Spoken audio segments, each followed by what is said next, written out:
मैं आप सभी का आपके अपने YouTube channel SK MP board पर स्वागत करता हूं। तो लास्ट लेक्चर में हमने समबाहु त्रिभुज को कंप्लीट कर लिया था। अब हम इस लेक्चर में कुछ क्वेश्चन देखेंगे बेसिक्स है त्रिभुज के बारे में।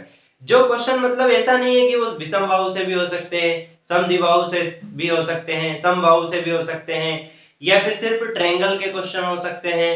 तो बेसिक क्वेश्चन को देखेंगे जो एग्जाम में पूछे जाते हैं, ठीक है। तो ये सारे क्वेश्चन आपको बिल्कुल ध्यान से देखना है और इनको समझना है, क्योंकि ये बहुत बेसिक क्वेश्चन है जो एग्जाम में आपसे पूछे ही जाते हैं, ठीक है। तो आगे बढ़ते हैं। जैसे पहला क्वेश्चन हमारा दिया गया है यहाँ पर कि त्रिभुज का क्षेत्रफल ज्ञात कीजिए जिसकी भुजाएं क्रमशः 24, 32 और 40 सेंटीमीटर है, ठीक है। ऐसा दिया गया है क्वेश्चन में कि इस त्रिभुज का आपको क्षेत्रफल निकालना है। अब देखिए, जब ये इस टाइप का क्वेश्चन दिया गया है तो पहली बात तो ये है कि ये जो त्रिभुज है, ये कौन सा त्रिभुज है? विषमबाहु त्रिभुज है। मतलब इसकी तीनों भुजाएं क्या है? अलग अलग है, तो हम इसको विषमबाहु त्रिभुज बोल सकते हैं। अब यहाँ पर विषमबाहु त्रिभुज है, तो विषमबाहु त्रिभुज का हमारा फार्मूला क्या है वो हमें याद करना पड़ेगा, क्योंकि उसमें हम फार्मूला यूज करते हैं। वो क्या है? S equal to under root S minus S1 S minus S2 फिर S माइनस S3, ठीक है। ये हमने पढ़ा था। और S यहाँ पर क्या है? अर्ध परिमाप। मतलब S बराबर हम क्या लिख सकते हैं? A plus B plus C divided by 2। और ABC क्या है? त्रिभुज की भुजाएं। ABC क्या है? त्रिभुज की भुजाएं। या फिर आप S1 S2 और S3 मान सकते हो, ये तीनों क्या है? त्रिभुज की भुजाएं। यहाँ पर आप ऐसा भी लिख सकते हो, S बराबर S1 plus S2 plus S3 divided by 2, ठीक। तो यहाँ पर मान लो ये 24 है, 32 और एक कितनी दी है? 40। तो सिंपल हमें फार्मूला लगाना है और आंसर लेकर आना है। S बराबर, अब देखिए कैलकुलेट करने का तरीका होता है। ऐसा नहीं कि हम बस कैलकुलेशन किए जा रहे हैं, पता नहीं कब तक कैलकुलेशन होगा, हमें पता ही नहीं है। तो कैलकुलेशन बहुत ही शॉर्ट एंड स्वीट होना चाहिए, छोटा सा कैलकुलेशन होना चाहिए, ज्यादा लेंथी हमें कैलकुलेशन करना नहीं है। तो हम कैसे सॉल्व कर सकते हैं वो मैं बता रहा हूं आपको। आपको क्या है, कुछ ना कुछ मान लेना है। जैसे आप S1 को मान लो 24, S2 को मान लो 32 और S3 को आप कितना मान लो? 40, ठीक है। ये सब चीजें आपको माइंड में करनी है। मतलब मैं बता रहा हूँ बोर्ड पर, लेकिन आपको सोचना कहाँ है? माइंड में। डायरेक्ट आपको आंसर लेकर आना है। अब क्या करना है आपको? S1 S2 S3 को जोड़ना है और 2 से डिवाइड करना है। तो इसमें कैलकुलेट करने के लिए आपको क्या है कि पेन कॉपी की जरूरत नहीं होना चाहिए। यहाँ पर आपको तीनों चीज दी हुई है, इसको जोड़ लो आप। अब जोड़ोगे कैसे वो बड़ी परेशानी है, तो यहाँ पर सिंपल जोड़ लो। 40 प्लस 30, 40 प्लस 30 कितने हो गए? 70। और 70 में फिर 20 जोड़ लो। 70 में 20 जोड़ोगे कितना हो जाएगा? 80 और 90। अब 90 हो गए, 2 यहाँ बचे थे, 4 यहाँ बचे तो 6 बचे। तो 90 में 6 जोड़ दो तो कितने हो गए? 96। अब 96 को किससे भाग देना है? 2 से, क्योंकि S1 S2 S3 बराबर 2। तो यहाँ पर मैं लिख रहा हूँ, लेकिन आपको लिखना नहीं है। 96 डिवाइडेड बाय 2 कितना हो जाएगा? 43, ठीक है। 43 होगा? नहीं होगा, 48 हो जाएगा। 2 से भाग दोगे, 2 चौक 8, फिर 16 हो जाएगा, तो 48 बचेगा। अब देखिए, पहला तो हमने लिख लिया S, तो S कितना आया हमारा? 48। अब 48 में से कितना घटाना? 24। तो आप डायरेक्ट माइनस कर लो, ठीक है। माइनस करो, कितना बचेगा? 24 बचेगा। तो यहाँ पर 24 लिख दिया इनटू, फिर आपको 48 में से 32 घटाना है, ठीक है। तो क्या है? 8 तो यहाँ बचेंगे 40, और फिर 8 ये हो जाएंगे, मतलब 16 बच जाएंगे, इनटू फिर आप कितने बचेंगे? 8 बचेंगे, ठीक है। इस टाइप से आप चलते रहो। अब क्या करना है, हमें ऐसे पेयर बनाना है कि ये रूट को हम सॉल्व कर लें। ऐसा नहीं कि हम इसको फिर पूरे को मल्टीप्लाई करेंगे और फिर रूट अंडर रूट लेंगे, ऐसा नहीं करना है। फैक्टर आपको करना है इसके। तो कैसे मैं फैक्टर कर सकता हूं कि मेरा करेक्ट आंसर आ जाए? देखिए बिल्कुल सिंपल है। यदि मैं ये 42 है, 48 है, इसको क्या मैं लिख सकता हूँ? क्योंकि 24 मेरे पास है, इसलिए मैं क्या लिख सकता हूँ इसको?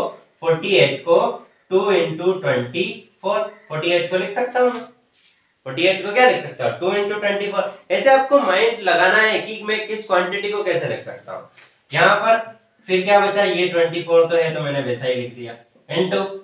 अब देखिए यहाँ पर 16 है, 16 है और यहाँ पर 8 है। तो आप क्या करोगे? 16 के ऐसे फैक्टर नहीं करोगे कि 2 इंटू 2 इंटू 2 इंटू 2 16, ऐसा नहीं। आप इसको लिख सकते हो 8 या फिर आप ऐसा लिख लो इसको 2 इंटू 8, ठीक है, 2 इंटू 8 16 को लिख लिया और 8 वापिस लास्ट में 8 लिख लिया। अब क्या है, आपको इसको सॉल्व करना आसान है क्योंकि हमें पता है कि रूट के अंदर कोई भी वैल्यू यदि 2 हो तो एक वैल्यू क्या आ जाती है बाहर, जैसे 24 2 बार है तो एक 24 बाहर आ जाएगा, ऐसे ही 8 2 बार है तो एक 8 बाहर आ जाएगा, और ये 2 भी कितनी बार है 2 बार है तो ये भी बाहर आ जाएगा। मतलब s बराबर हम लिख सकते हैं 24 इंटू 2 इंटू 8। ठीक है, बिल्कुल कैलकुलेशन करना ही है, कैलकुलेशन बहुत सिंपल करना है बिल्कुल। अब यहाँ पर देखिए, यहाँ पर कैसे, अब यहाँ पर ऐसा नहीं करना है कि 8 इंटू 2 कर लिया तो 16 हो गया, फिर 16 का हमें पढ़ना नहीं आता है, वो बड़ी दिक्कत है। तो क्या करो, सिंपल कैलकुलेशन करो। ठीक है, या तो आप क्या करो 8 का मल्टीप्लाई कर लो, ठीक है, 8 का मल्टीप्लाई 24 में कर लो, तो 8 चौक 32 के 2 हासिल क्या है 3, फिर 8 दूनी 16, 17 18 और 19 इंटू 2 का मतलब क्या होता है डबल करना किसी भी चीज का, तो इसका डबल कर दो, तो 2 का डबल हो गया 4 और 19 का डबल कितना हो गया 38। ये हो गया s बराबर 384 कितना सेंटीमीटर में दे रखा है, तो सेंटीमीटर स्क्वायर, ये क्या आ गया इसका क्षेत्रफल। ठीक है, मैं यहाँ पर आपको क्या करना सिखा रहा हूँ, मैं आपको कैलकुलेशन करना सिखा रहा हूँ। सिंपल सी बात ये है, क्योंकि ये जो क्वेश्चन है ये सभी कर लेते हैं, करने में कोई दिक्कत नहीं, लेकिन आप इसको कितना जल्दी करते हो ये सबसे ज्यादा जरूरी है। इसके लिए ये स्टेप सीखना बहुत जरूरी है कि हमें कोई भी नंबर हम लेते हैं तो उसको सॉल्व कैसे करें। अब यदि आप 48 के ऐसे फैक्टर करोगे 2 इंटू 2 इंटू 2 इंटू 2 इंटू 2, तो आपको पता नहीं कितना टाइम लग जाएगा। इसलिए क्या है कि ऐसे फैक्टर करो जो आपको क्या करना है, रूट के अंदर 2 के पेयर बनाने हैं बस। अब आप ऐसा फैक्टर करो कि 2 2 के पेयर बन जाए, हमने भी यही किया है। ठीक है, तो ये क्वेश्चन हमारा सॉल्व हो गया, इसका आंसर आ गया 384 सेंटीमीटर स्क्वायर। अब हम बढ़ते हैं नेक्स्ट क्वेश्चन की तरफ। अब देखिए यहाँ पर दिया है कि किसी त्रिभुज की भुजाओं का अनुपात 2:3:4 है और परिमाप 225 मीटर है, तो त्रिभुज का क्षेत्रफल ज्ञात कीजिए। अब पहले वाले क्वेश्चन में क्या था, आपको भुजाएं दी थी, लेकिन इस क्वेश्चन में क्या है कि भुजाओं का अनुपात दिया है और आपको परिमाप दिया है। अब परिमाप मतलब क्या होता है ये आपको समझना पड़ेगा कि मान लो एक त्रिभुज है, ठीक है, और यहाँ पर शीर्ष ए है और यहाँ पर बी है और यहाँ पर सी है। तो यदि मैं शीर्ष ए से चलना स्टार्ट करूं, कहां से स्टार्ट करूं, शीर्ष ए से चलना स्टार्ट करूं और वापस चलकर कहां पर आ जाऊं, शीर्ष ए पर, तो ये इसका क्या हो जाएगा परिमाप। परिमाप मतलब उसकी बाउंड्री जो होती है वो उसको बोलते हैं हम परिमाप। ठीक है, मतलब आप ए से चलो, ए से बी जाओ, फिर बी से सी जाओ और फिर सी से वापस ए पर चले जाओ, तो ये जो है वो कितना मीटर है 225 मीटर, ये होता है परिमाप। ठीक है, यहाँ पर डेफिनेशन नहीं समझनी है आपको, यहाँ पर एक्चुअल मीनिंग समझना है एक टर्म का कि क्या मतलब होता है उसका। अब देखिए ये जो है भुजाएं इस अनुपात में दी है, तो मैंने बोला था आपको पहले जब क्वेश्चन करवाए थे कि अनुपात दिया होता है मतलब कोई एक नंबर फिक्स काटा होगा वहां से। यदि आपने स्टार्टिंग से मेरे वीडियो देखे समझ में आ जाएगा। तो यहाँ पर 2:3:4 दिया हुआ है, तो अनुपात को हम क्या लिख सकते हैं, इसको लिख सकते हैं 2x, इसको लिख सकते हैं 3x और इसको लिख सकते हैं 4x। तो मतलब एक भुजा हो गई हमारी 2x, फिर एक भुजा हो गई 3x और एक भुजा कितनी हो गई 4x। ठीक है, अब हमें x की वैल्यू चाहिए, तो हमें पता है कि यदि हम इन तीनों को जोड़े, इन तीनों को ab plus bc plus ca, ये क्या है परिमाप है। परिमाप क्या है ab plus bc plus ca बराबर कितना है 225 मीटर। ठीक, तो यहाँ पर हमें पता है AB कितना है 2x है, प्लस BC कितना है 3x है, प्लस AC कितना है 4x है, बराबर 225 मीटर। ठीक, ये कुछ भी आपको कर नहीं देखना है, ये सब माइंड में चीजें होती है, लेकिन क्या है कि मैं सिर्फ समझाने के लिए आपको बता रहा हूँ, नहीं तो आपको डायरेक्ट ये करना है कि यहाँ पर देखो 2 + 3 + 4 कितना हो गया, 2 + 3 + 4 कितना हो गया 9 हो गया। ठीक है, तो यहाँ पर मैं डायरेक्ट लिख देता 9x बराबर 225। ठीक है, अब इसको डिवाइड करना है, तो डिवाइड कैसे करें। अब यहां पर आप देखो डिवाइड करने का तरीका, 225 किसका वर्ग, 225 किसका वर्ग है, तो ये 15 का वर्ग है, तो मैं इसको लिख सकता हूँ 15 × 15। ठीक है, फैक्टर कर लो, समझ में नहीं आ रहा है कि किससे डिवाइड होगा तो फैक्टर कर लो, 9 को इस साइड ले जाओ, तो 9 को लिख सकता हूँ 3 × 3। अब बिल्कुल आपको समझ में आ जाएगा कि 3 से 5 बार और इससे 3 से इसको कितने बार 5 बार, तो x बराबर कितना आ गया 25। सेंटीमीटर, जो भी आएगा 25 आ गया। ठीक, अब मुझे क्या करना है, इसका परिमाप निकालना है। तो 25x आ गया, तो ये कितना हो गया 50। यहां पर आप देखोगे तो ये कितना हो गया 75। ठीक है, और इसको आप देखोगे तो ये कितना हो गया 100। ठीक, अब इसको क्या क्यों आया, कैसे आया, हमने ये x का गुणा कर दिया, यहाँ पर x का गुणा करा तो 2 into x करोगे, x कितना है 25, तो 25 दूनी 50, और यहाँ पर 25 3 75 और 25 चौक 100। ठीक है, ये आ गया सिंपल हमारा। अब हमें क्या निकालना है, हमें निकालना है क्या, एरिया। अब देखिए एरिया में कितने जल्दी निकालता हूँ, वैसा ही आपको करना है। आपको पता है एरिया का फार्मूला, तीनों भुजाएं अलग अलग हो तो हम क्या करते हैं, s इक्वल टू मतलब रूट में s फिर s1 s माइनस s1 फिर s minus s2 s minus s3, और s क्या होता है, अभी लास्ट क्वेश्चन में हमने देखा s1 plus s2 plus s3। तो यदि मैं तीनों को जोड़ूं तो जोड़ना कैसे है, देखिए 100 और 75। अब क्या करो 25 इस साइड ले लो, तो ये क्या हो जाएगा 125। इन दोनों को जोड़ोगे आप तो कितना हो जाएगा 125। ठीक है, या तो आप ऐसा भी कर सकते हो, इनको ऐड कर लो, या फिर आप ऐसा कर सकते हो कि आपको पता है कि इन तीनों का योग कितना है 225, ऐसा भी आप कर सकते हो डायरेक्ट। अब इसको आप 2 से डिवाइड कर लो। ठीक है, अब 2 से डिवाइड करोगे आप तो क्या आएगा, यहाँ पर 1 1 2.5, 2 से भाग दे दिया आपने तो इतना आ गया। ठीक है, बिल्कुल सिंपल है, 2 से जैसे ही भाग दोगे आप तो ऐसी वैल्यू आपकी आ जाएगी। अब क्या करना है, हमें सिंपल फार्मूला लगाना है। कौन सा फार्मूला लगाएंगे आप, वही। ठीक है, अब यहाँ पर मैंने क्या निकाल लिया है, आपका s निकाल दिया है, फार्मूला हमने लास्ट क्वेश्चन में देखा था। तो यहाँ पर डायरेक्ट आप s इक्वल टू 1111112.5। अब यहाँ से आपको पूरा क्वेश्चन सॉल्व कर लेना है। ठीक है, कैलकुलेशन वाला आपका पार्ट है, आपको कर लेना है वो क्वेश्चन। यहाँ पर बेसिक मेथड मैंने आपको बता दी है। ठीक है, हो सकता है कि ये कैलकुलेशन आपको बहुत ज्यादा टफ पड़े, लेकिन आपको कैलकुलेशन करना है, क्योंकि कैलकुलेशन यदि आप करोगे तो आप छोटी छोटी मिस्टेक नहीं करोगे।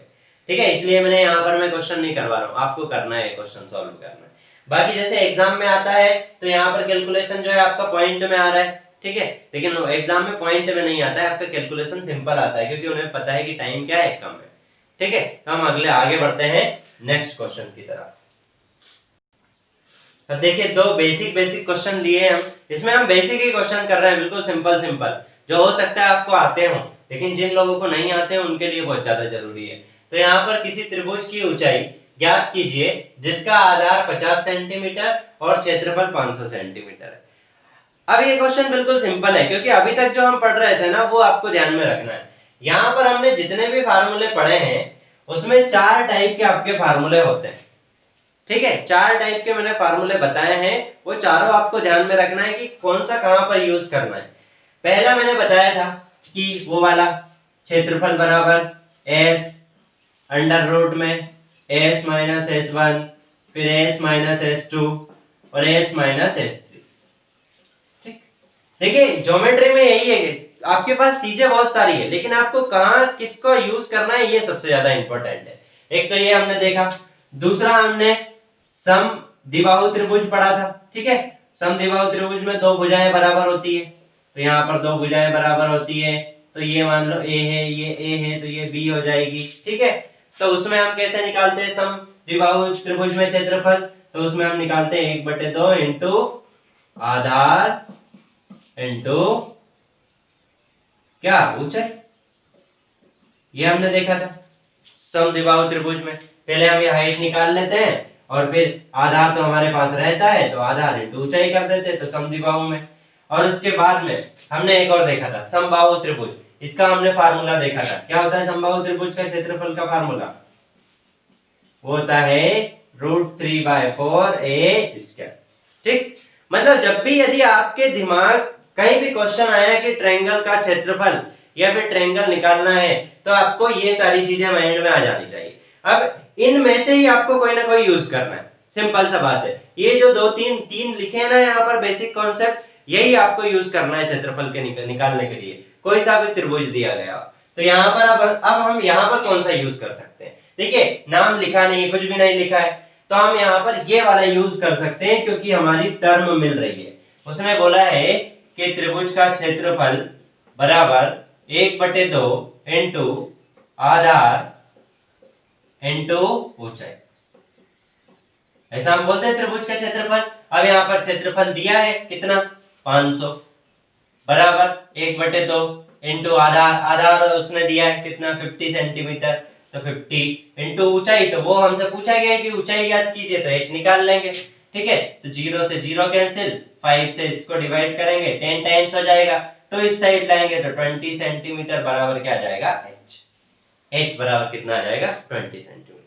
ठीक, बिल्कुल सिंपल। आपको बस ध्यान में रखना है कि कौन सी चीज कहां पर यूज करेंगे। अब समबाहु त्रिभुज का क्षेत्रफल ज्ञात कीजिए जिसकी भुजाएं इतनी हो।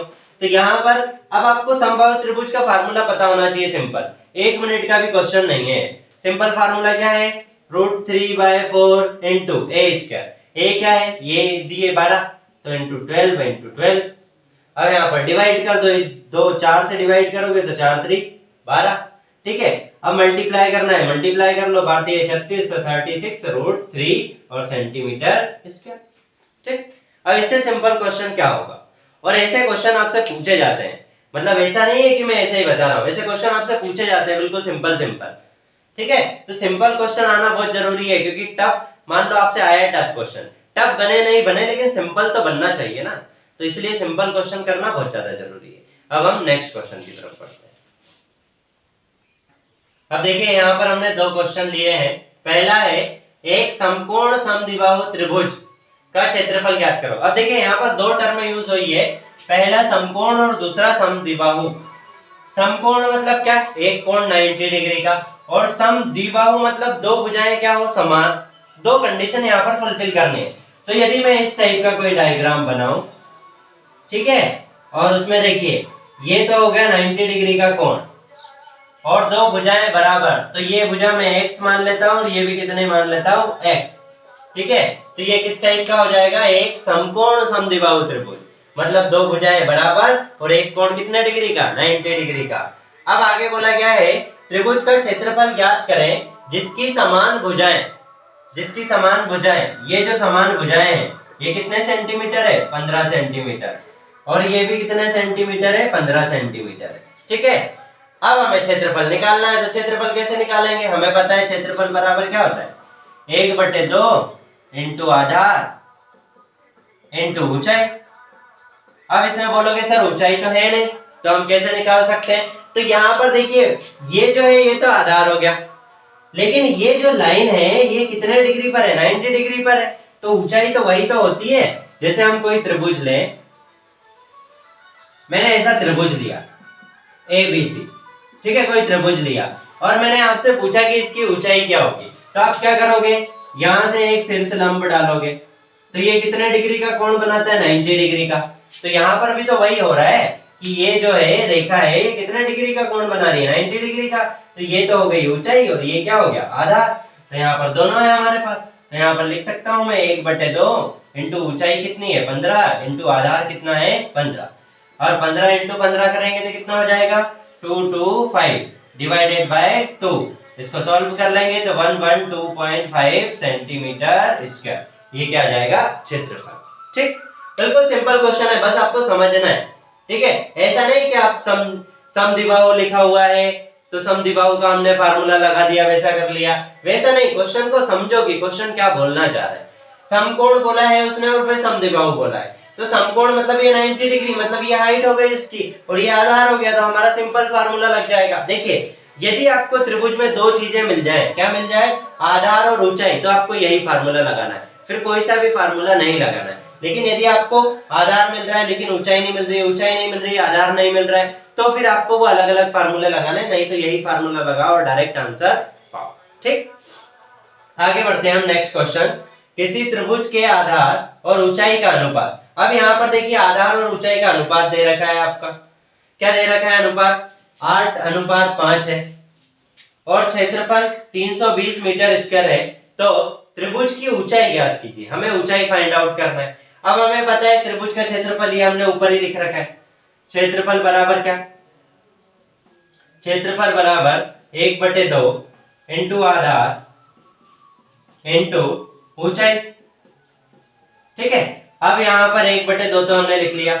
अब मैंने बोला है कि अनुपात जब भी हो उसके साथ क्या करो, कोई दिमाग मत लगाओ, x लिख दो बस, ये लिख दो आप 8x और इसको क्या लिख दो 5x। सिंपल, कुछ भी मत सोचो, x मान के लिख दो। जब भी अनुपात दिया हो ना तो ऐसा लिख देना है आपको। तो आधार क्या हो गया 8x, तो आधार मैंने लिख दिया 8x, 8x हो गया आधार, ठीक है। और ऊंचाई कितनी हो गई 5x। कैसे हुई, जो पहले है वो पहले दिया होगा, जो बाद में लिखा है वो बाद में दिया होगा, ठीक है, ऐसा हम चलते हैं। अब क्षेत्रफल कितना दिया है 320, तो 320 यहाँ पर। अब इसको सॉल्व करना है आपको, तो आप इसको और कैसे सिंपलीफाई वे में लिख सकते हो मैं आपको बता देता हूँ। 320 equal to 1/2 into 8 into 5 into x square, क्योंकि x इंटू एक्स कितना हो जाएगा एक्स स्क्वायर हो जाएगा, ठीक है। सॉल्व कर लीजिए आप। अब या तो आप इसको डिवाइड में लाओ या फिर आप यहाँ पर डायरेक्ट सॉल्व कर लो, ठीक है। डायरेक्ट सॉल्व करना सीखो, क्योंकि ये 8 जो इधर भाग में आएगा और जो 5 है वो भी भाग में आएगा। या फिर आप और सिंपल करना चाहो तो और सिंपल कर लो, और मैं सिंपल आपको करके बता देता हूँ। 320 इक्वल टू 1/2 इंटू 8 पंजे 40 इंटू एक्स स्क्वायर, तो 0 से 0 कैंसिल, ठीक है। 4 से डिवाइड करो कितनी बार जाएगा 8 बार, 8 चौक 32। अब इस 2 को इस साइड ले आओ, ठीक है। तो मैं लिख सकता हूँ एक्स स्क्वायर बराबर 8 इंटू 2। क्या लिख दिया मैंने, ये एक्स स्क्वायर था, एक्स स्क्वायर, तो ये 2 इधर आ गया, तो 8 इंटू 2 हो गया। अब ऐसा सर आपने यहाँ पर 16 क्यों नहीं लिखा, 16 भी लिख सकते हो, नहीं तो फैक्टर कर लो, क्योंकि हमें वर्ग निकालना है ना। एक्स स्क्वायर है तो स्क्वायर को क्या हटाना है, स्क्वायर को हटाने के लिए रूट लेना पड़ेगा, तो इसलिए हम फैक्टर कर लेते हैं इसके। 8 को लिख सकते हैं 2 इंटू 2 इंटू 2, ठीक है, ये हो गया 8 और इंटू 2। अब इसका आप x के अंडर रूट ले लो, अंडर रूट लोगे तो 2 इंटू 2 इंटू 2 इंटू 2, ठीक। तो कितना हो गया, 2 2 के पेयर बाहर यहाँ पर, तो ये आ जाएगा x बराबर 2, या फिर 2 इंटू 2 आ जाएगा तो 4 सेंटीमीटर। x बराबर कितना आ गया 4 सेंटीमीटर, ठीक है। या तो आप ऐसा कर सकते हो या फिर यहाँ से डायरेक्ट कर सकते हो कि x स्क्वायर बराबर कितना 16। अब 16 किसका वर्ग होता है 4 का वर्ग होता है, तो x बराबर कितना आ गया 4, ठीक है। यहाँ से ले निकाल सकते हो, आपके ऊपर डिपेंड करता है, ठीक है। क्वेश्चन को देखकर आपको चलना है। मैं यहाँ पर क्वांटिटी सिंपल है तो ऐसा कर लूंगा, लेकिन और कुछ मुझे दिया रहता तो फिर मैं मल्टीप्लाई नहीं करता, फिर इस प्रोसेस से जाता, ठीक है। तो यहाँ पर x बराबर हमारा निकला है। अब आपसे क्या पूछा गया, आपसे पूछा गया है उसकी ऊंचाई क्या होगी। तो ऊंचाई क्या है, ऊंचाई 5x है, ऊंचाई क्या है 5x। x बराबर कितना निकाला हमने 4, तो 4 का मल्टीप्लाई कर देंगे 5 में, तो 5x बराबर, तो 5 इंटू 4 तो कितना हो जाएगा 20, तो ऊंचाई कितनी आ गई 20 सेंटीमीटर, ठीक। बिल्कुल सिंपल क्वेश्चन है, कुछ भी ऐसा टफ नहीं है इनमें। ये आपको सारे कैलकुलेशन यदि करना है तो हम सेकंड्स में कोई कैलकुलेशन कर सकते हैं, क्योंकि आपको ना तो ये फार्मूला लिखना है ना ही ये लिखना है, डायरेक्ट यहाँ से लिखना है, इसको डिवाइड करना है और आंसर लेकर आना है, और फिर x का मल्टीप्लाई कर देना है यहाँ पर, ठीक है। यदि आप करोगे तो बहुत जल्दी हो जाएगा, ठीक है। मैं प्रोसेस बता रहा हूँ इसलिए मुझे टाइम लग रहा है, यदि आप थोड़ा सही से इसको सॉल्व करना सीख जाओगे तो आपको बहुत कम टाइम लगेगा, ठीक है। अब आगे बढ़ते हैं हम नेक्स्ट क्वेश्चन की तरफ। अब देखिए नेक्स्ट क्वेश्चन है, त्रिभुज एबीसी में AB बराबर AC बराबर 6 सेंटीमीटर और BC बराबर 8 सेंटीमीटर है, तो त्रिभुज का क्षेत्रफल ज्ञात करें। यदि इस क्वेश्चन को पढ़कर आपको कोई फार्मूला याद नहीं आता है, एक सिंपल फार्मूला यदि आपको याद है तब भी आप इस क्वेश्चन को कर सकते हो, ठीक है। क्योंकि यहाँ पर आपको पता है कि यदि AB बराबर AC है, क्या बराबर है, बराबर है AB बराबर AC, ABC मान लो मैं लूं, और उसमें यदि दो भुजाएं बराबर हैं तो ये कौन सा त्रिभुज है, समद्विबाहु त्रिभुज है या नहीं है। तो मुझे पता है ये यदि 6 सेंटीमीटर है तो ये भी 6 सेंटीमीटर दिए उन्होंने। अब मुझे पता है कि यदि मैं यहां से एक शीर्ष लंब डालूं, क्या डालूं शीर्ष लंब, किस त्रिभुज में, समद्विबाहु त्रिभुज में, इसकी प्रॉपर्टी में हमने पढ़ा है। यदि मैं शीर्ष लंब डालता हूं तो ये शीर्ष लंब क्या होता है, माध्य का भी होता है, मतलब ये दो बराबर भागों में भी बांटता है और 90 डिग्री का कोण भी बनाता है। अब हमें पता है BC कितना है 8, तो ये कितना हो जाएगा 4 सेंटीमीटर, ऐसे ये कितना हो जाएगा 4 सेंटीमीटर, ठीक। अब आपको क्या करना है, आपको क्या निकालना है, h निकालना है, क्योंकि यदि h निकल जाए तो आप क्या लिख सकते हो क्षेत्रफल के लिए 1/2 इंटू आधार इंटू ऊंचाई, ये हम लिख सकते हैं, ठीक है। क्षेत्रफल के लिए 1/2 इंटू आधार इंटू ऊंचाई।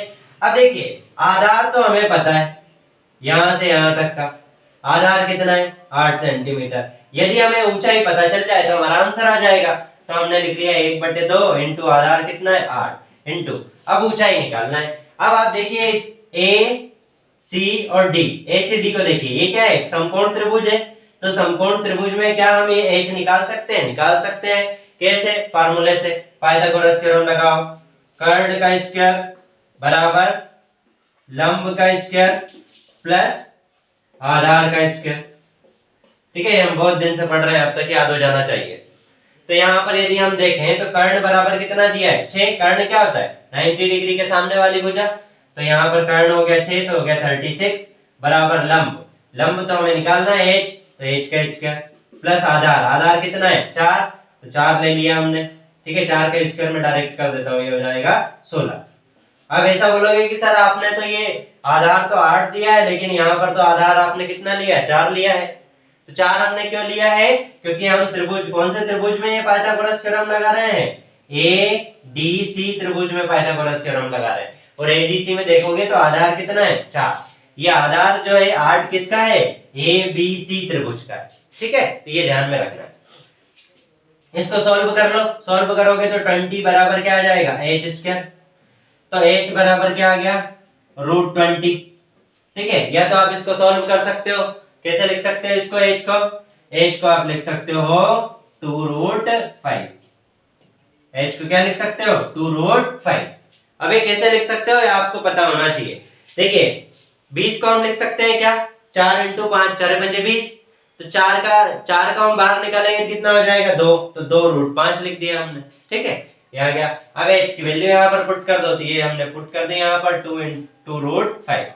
तो 2 से 2 कैंसिल, तो आंसर आ गया 8√5 सेंटीमीटर स्क्वायर। ये क्या आ गया क्षेत्रफल, एरिया आ गया। ठीक, बिल्कुल सिंपल क्वेश्चन है। यदि कुछ भी नहीं पता है तो भी हम आंसर फाइंड आउट कर सकते हैं। ये समबाहु त्रिभुज में होता है। जो समद्विबाहु त्रिभुज है ना, उसका फार्मूला बहुत बेकार सा है, वो कभी याद नहीं रहता हमें, और उसको याद रखने की जरूरत भी नहीं है। उसके लिए समद्विबाहु त्रिभुज के लिए हमेशा यही कॉन्सेप्ट आपको करना है। पहले आप कर्ण से, मतलब ये समकोण त्रिभुज लगाकर हाइट निकाल लो, और आधार आपको पता रहता है तो ऊंचाई इंटू आधार करके क्षेत्रफल निकाल लो। ठीक है, और इसके बहुत सारे क्वेश्चन आते हैं, ये आप लिख सकते हो, नोट डाउन कर सकते हो। इस लेक्चर में जितने भी हमने क्वेश्चन किए ना, जो भी आपको अच्छा क्वेश्चन लगता है उसको आप नोट डाउन कर लो और कॉपी में एक लिख लो। ठीक है, अब इसका आगे का हम नेक्स्ट क्लास में देखेंगे। यहाँ पर हमारा जितना भी टॉपिक है आज का वो कंप्लीट होता है। मतलब हमने जो भुजाओं के आधार पर त्रिभुज है वो हमने पढ़ लिए हैं। अब हम पढ़ेंगे कोण के आधार पर त्रिभुज, वो हम नेक्स्ट लेक्चर में देखेंगे। तो ये वीडियो आपको सब्सक्राइब करना है और ज्यादा से ज्यादा लोगों को शेयर करना है, ताकि हमारे जितने भी वीडियो हैं वो सब लोगों तक पहुंच पाए। Okay, thank you guys, we will continue tomorrow.